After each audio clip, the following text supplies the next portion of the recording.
আমি শফিকুল ইসলাম সজীব ভাই ৭১ হলে এজিএস পদপ্রার্থী, ভোটটা দিন ভাই। ভাই একটা রুমে আমরা যদি দেখি, একটা রুমে প্রতিদিন প্রায় ৩০ থেকে ৪০টা লিফলেট জমে সেন্ট্রালের হলের ক্যান্ডিডেট মিলে, কিন্তু আসলে যারা ভোটার তারা কিন্তু পড়ার সময় পায় না। এর জন্য আসলে শর্টকাটে ব্যালট নং এবং আমার স্লোগান দিয়ে আমি একটা এই পদ্ধতি ব্যবহার করতেছি। এবং একই সাথে কেউ যদি আমি ভোটারদের জিজ্ঞেস করতেছি, আপনাদের যদি কোনো প্রশ্ন এবং ইশতেহার থাকে আপনারা আমাকে জিজ্ঞেস করুন, ইশতেহার সম্বন্ধে জানার থাকলে ওনারা জিজ্ঞেস করে এবং আমি ওগুলোর উত্তর দিই। আমার স্লোগানটা আমি এক লাইনে লিখে দিছি, সেটা হলো আমি আছি খাদ্য থেকে শিক্ষায়, অধিকার নিশ্চিতের প্রতিজ্ঞায়। সেটা আমি এই ব্যাপারে আমি জানতাম না, সেটা হলো আমি ৩-৪ দিন আগে চিন্তা করলাম যে লিফলেট দিয়ে তো আসলে কাজ হচ্ছে না, যারা ভোটার আছে তারা আসলে এত লিফলেট দেখারও সময় পায় না, পড়ারও সময় পায় না, তাদের সারাদিন ক্লাস থাকে, টিউশন থাকে, এত ব্যস্ততার পরবর্তীতে আইসা এগুলোর সময় পায় না। এর জন্য আমি শর্টকাটে এই জিনিসটা ব্যবহার করার চিন্তা করেছিলাম। যখন আইডিয়া আসছিলো তখন আমি সকালবেলা চিন্তা করলাম যে নীলক্ষেত যাই। নীলক্ষেত যাওয়ার পরে আমি নীলক্ষেতে যাই বলি যে ভাই আমাকে একটা সিল মেশিন বানিয়ে দিতে হবে যাতে এরকম করে করতে পারি। ওনাদের কাছে 2 ধরনের সিল ছিল, একটা হলো আপনার কালির মাখায় করতে হবে, আর এটাতে অটো কালি আছে যে অটো 2000 পর্যন্ত আমি সিল মারতে পারবো। যুক্তরাষ্ট্রের 1 নম্বর জিম চেইন গোল্ড জিম এখন আবারও বাংলাদেশে বসুন্ধরা আবাসিক এলাকা ও বসুন্ধরা সিটি শপিং মলে। পরে আমি এটা নিয়ে নিছি আমাদের কাছ থেকে, যে এইটা 600 টাকা নিছে আমার, 600 টাকা আর কিছু স্টিকি নোট নিয়েছি আমি, প্রায় এখানেও 600 টাকার মতো স্টিকি নোটের আমার খরচ হয়েছে। আর আমি কিছু লিফলেট বানিয়েছি, লিফলেটের বানিয়েছিলাম আমি 1000-এর মতো বানিয়েছিলাম। এখন লিফলেট শর্ট পড়ে গেছে, এর জন্য আমি আসলে যারা ভোটার তাদেরকে আমার মূল ইশতেহার পড়ার পরে আমি লিফলেটগুলো ওনাদের কাছ থেকে ফেরত নিয়ে নিচ্ছি, কারণ লিফলেটগুলো ওনারা রেখে দেয়, না হলে ফালিয়ে দেয়, এর জন্য ফেরত নিয়ে নিচ্ছি। আর আমি হলে আমার প্রচারণার জন্য আমি 1 মাস পুরো হলে হাঁটছি।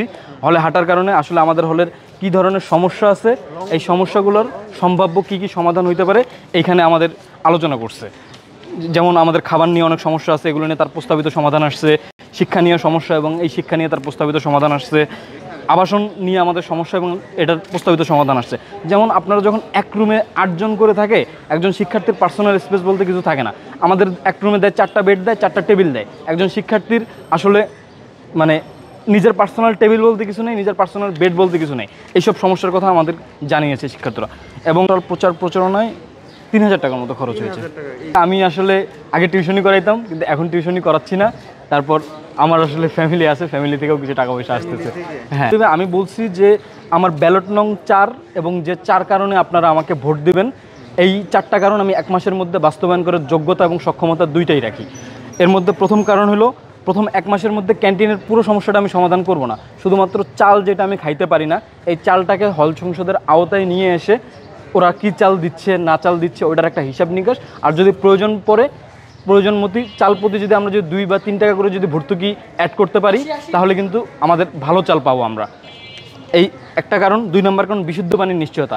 আমাদের হলে পানির অনেক সমস্যা, যেসব পানি খায় এইসব পানি খেয়ে আসলে শিক্ষার্থীরা পরবর্তীতে অনেক ঝামেলা ভোগে। আমাদের আসলে এই খাদ্য এবং পানি নিয়ে পরবর্তীতে 30-35-এর পরে আমাদের ঢাকা বিশ্ববিদ্যালয়ের শিক্ষার্থীরা অনেক ঝামেলায় ভোগে।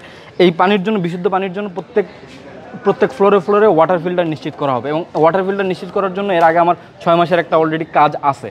হলে আব্দুল কাদের ভাই আছে, পরে আমি, পরে আমিনুল, পরে মেহেদি, এরা সবাই মিলে ভিশনের সাথে হল অফিসের কোলাবোরেশন করানোর মাধ্যমে ওয়াটার ফিল্টার অলরেডি ভিশন নিয়ে আসছে। কিন্তু নির্বাচনী প্রচারণায় আমাদের লেভেল প্লেইং ফিল্ড অনেক ভালোভাবে দেখে প্রশাসন লাগাইতে দেয়নি, কিন্তু ওইটা নির্বাচনের পরবর্তীতে আমি এটা লাগাই দিতে পারবো। তারপর যেটা আমাদের যারা নারী অতিথি আছে, নারী অতিথির জন্য আলাদা ওয়াশরুম নাই। নারী এবং পুরুষ একই ওয়াশরুমে ব্যবহার করে, যেটা আমাদের ট্র্যাডিশনাল সোসাইটি এবং কালচারের সাথে যায় না এবং একটা অস্বস্তিকর পরিবেশ। নারী অতিথির জন্য আলাদা ওয়াশরুমের ব্যবস্থা করা হবে। এবং একই সাথে প্রতিটি ফ্লোরে সিসিটিভি ক্যামেরার একটা নিশ্চয়তার দেব আমি, যে প্রতি ফ্লোরে যাতে সিসিটিভি ক্যামেরা নিশ্চিত করা হয়। আর অন্য ইশতেহার আমি সময় সাপেক্ষে নিয়ে বাস্তবায়ন করবো ইনশাআল্লাহ।